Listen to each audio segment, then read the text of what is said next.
Hi, welcome to Living Loud, Living Long, L4, a community for 50-up women focused on well living.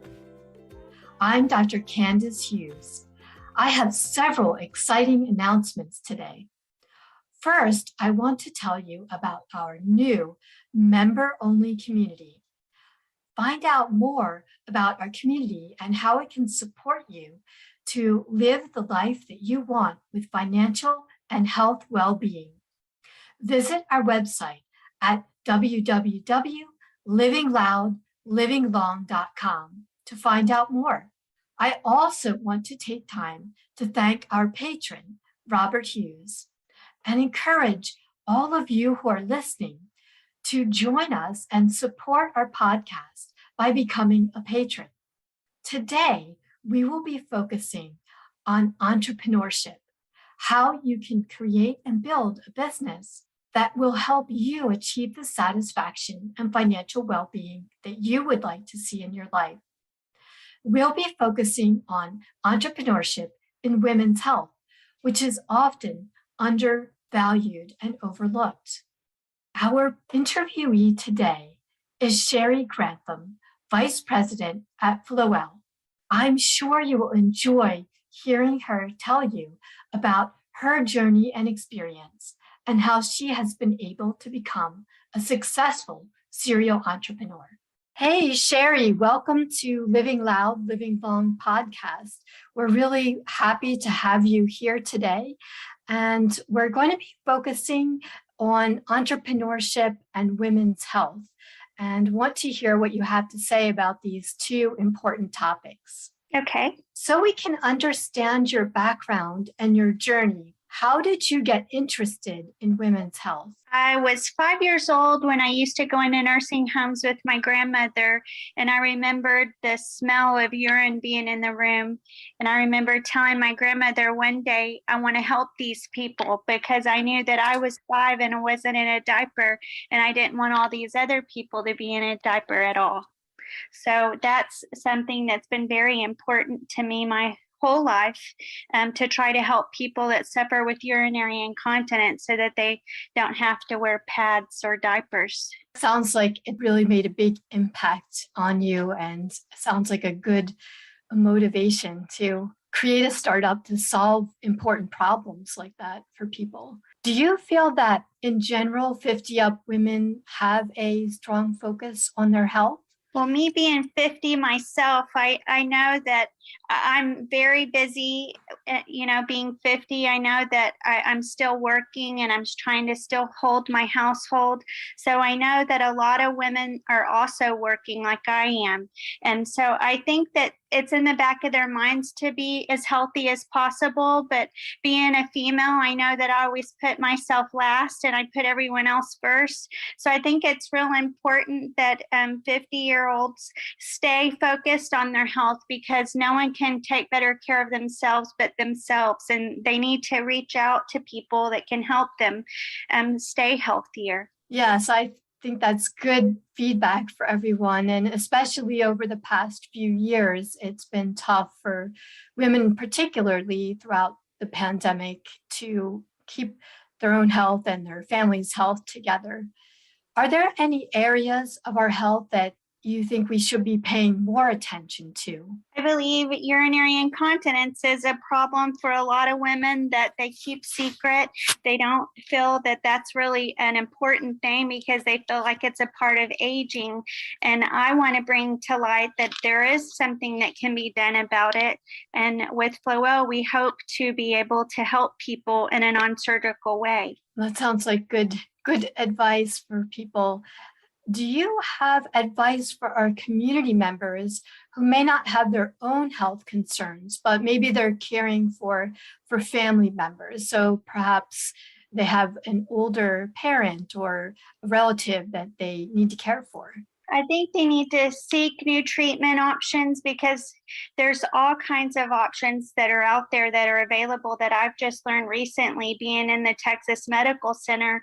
I've seen so many different things come out for people that can really change their life and their quality of life, I think is real important. And PubMed has a lot of good information that they can learn because you have to be careful what you search for on the internet. It might not always be the answer that you're looking for. Yes, I agree with that. And PubMed is a great resource, or medical schools often will have websites, or large hospitals may have websites. And I agree with you to be careful that you're getting quality, valid information when you're a caregiver. Now, you mentioned a few times your current company, Floelle, and you have a device for women who are experiencing occasional or frequent incontinence, which can occur after childbirth, or it could just happen with changes as we get older.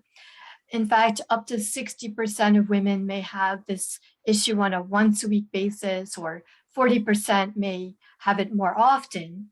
And I know that your company is currently in the research and testing stage with a product which our listeners couldn't purchase it yet, but you must have a lot of confidence and see a lot of innovation and advantages to bring your product through the difficult trials and testing needed to get a good product to the patients. What advantages are you seeing with your product? We're going to give the women freedom to enjoy their life without feeling like they have to go spend the night at someone else's house and have to carry all kinds of pads or be worried about staining their beds with urine or leaking on the way to the bathroom. We're hoping that with Floelle that we're going to give people their quality of life back and their hope, because a lot of people, they don't want to live like that. And the doctors that I've been around really just tell them that, go home and wear a pad. Well, that's not always the answer. At least I've never felt like that through my whole life of being in the urinary incontinence field and helping people with their pelvic floor health. I understand that a lot of people really need to live life to the fullest and enjoy a better quality of life.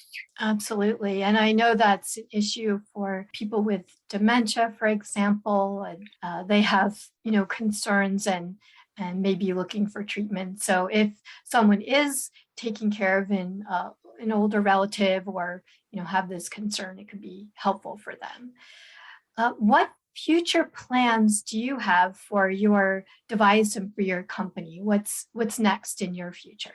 Well, I hope that we're going to be able to reach millions of people that suffer with urinary incontinence without having to wear pads or feel that that's the only option for them out there. We're going to give them an option, hopefully better than surgery, and it's going to be able to help women that are busy with daily living, and that they're still going to get the quality of, I have a device that's going to be able to help me not leak, and I'm going to be able to continue the activities that I used to, as in even going jogging. A lot of women, I've had a lot of runners in my field, and that's one thing that they really complain about, is that they can't run like they used to because they always have to come home and change their pads, or they can't run too far, or when they come back they have to get straight in the shower. So my goal is to help people just get back into their everyday lifestyle. That sounds like a fantastic goal. And I like your story about the running, as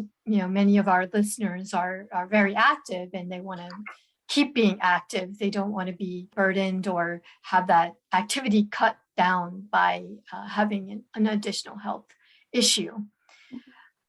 Now, your co-founder is a guy, Gerald Shapiro, and of course, he sees the strong value in treating women's health concerns. That not everybody always sees that. So I think that's a fantastic thing that he's bringing to your company.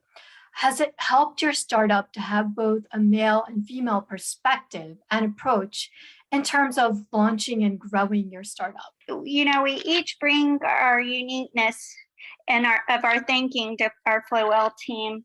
I really feel that we're a good fit because he shares the same passion that I do to help women that suffer with urinary incontinence. So that's what really made me really reach out to Jerry, because I feel like him and I have the perfect team to build what we're trying to build together.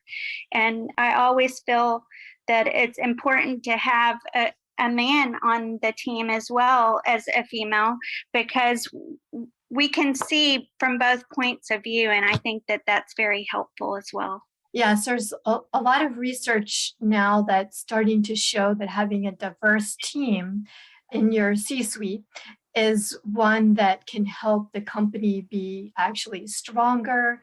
It could potentially bring advantages with getting funding and, just seeing different aspects. So I think that it seems to me, from my point of view, as a strength to have all these diverse perspectives, and probably helps you to bring diverse teams to the company. And from your patient's point of view, maybe helps them to see that you're representing them. You have a diverse company. You're listed on several patents with Floelle. I was wondering if you have any advice for other women inventors who may lack the confidence to think of patenting their inventions. What words of advice would you have for them? I feel that's really good for me, that's helped me, is that when it feels scary, that's when you need to jump the furthest. You need to push through your fears. And once you get out of that fear, then you realize, I can do this. This is something that is attainable for anyone. And you don't have to be a PhD to be an inventing kind of person. You just have to have that mindset and the passion behind it to want to drive something all the way to market. I like that phrase about the passion to drive it forward to market, and to reassure people that you don't have to have, the traditional, the profile. Many times people are thinking, if you're a startup founder, you have to be a young tech savvy guy. And that's just not the case. There's so many other innovations and creativity and variety that you can bring. So I think it's fantastic that you've been able to patent your inventions and bring those forward to work to get them to patients. Thank you. I'm very glad to talk to you today and to learn about your entrepreneurial journey, and also how you are helping women to live a fuller, happier life. Yeah. Thank you very much, Cheri. Thank you, Candace. Looking for a positive, uplifting community for 50 and up women? We celebrate 50 and up women who are living loud, living long, with authentic stories of real people who are creating the life they want, winning athletes, entrepreneurs, and creatives. We are tsunami wiping away outdated ideas of who we are. We give voice, we give visibility, we give community, learning, sharing, changing, vibrant, healthy, strong. If that's you, you belong with us. If you enjoyed our podcast, support our work by clicking like, subscribing, becoming a member of L4 at livingloud.livinglong.com, and donating to our Patreon account so we can keep bringing you awesomely inspiring people. See you next month.